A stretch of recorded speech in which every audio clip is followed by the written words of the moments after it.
Okay, listen. Matt, did you like that It's a good style? price.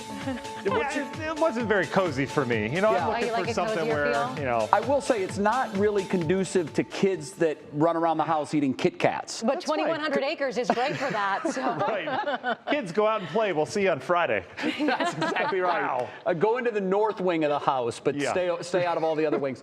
Your weather word for the day is extravagant. Good one. Oh, that fits. Yeah, that'll be great. Yeah, good luck with that. Okay, well, you guys look into that house and that acreage. That sounds great. Yeah, and, sure we'll thing. get the forecast for you as well. Hey, we fixed it. Well, you know, 2,100. that heating bill on that property is going to be pretty high after the next couple of days. We've got some chillier air working, and you've already felt it outside behind yesterday's cold front. We felt that dip. We're in the 50s yesterday, kind of baby stepping back into the cold.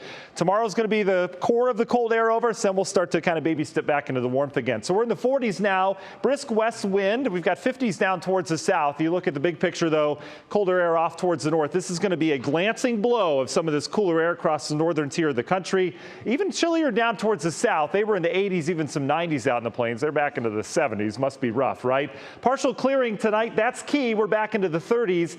That partial clearing is key because that will allow kind of conditions to settle down. We'll maximize that radiational cooling that we get out towards space. So yeah, we've got some frost, even some freeze potential tonight, even the next couple nights. So here's our cold front that produces severe weather yesterday, now off the east coast or heading there. We've got a little bit of action out towards the plains before high pressure settles in. And as I mentioned, brief cold sweeping across the Great Lakes. You know what that does this time of year? It kicks up the lake effect snow machine, and boy, is it coming down. Areas of the UP of Michigan, northern portion of southern Michigan. You can see it turns to rain here. This is going to glance by mainly in the snow belt as we get into the daytime tomorrow. But for most of us, what we have to deal with are the numerous frost advisories and freeze warnings that are out.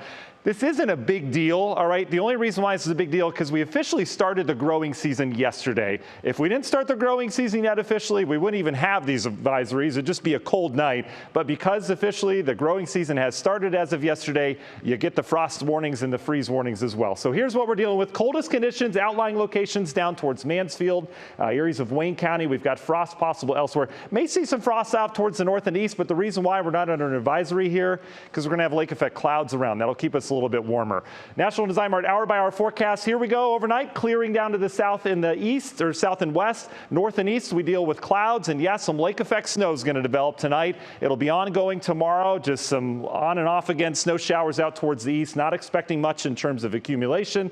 All goes away. We've got an extravagantly cold night expected as we get on into your Thursday, and you can see some of those temperatures waking up. In terms of cold nights this week, freeze possible tonight, freeze likely tomorrow night, and then freeze possible again on Thursday.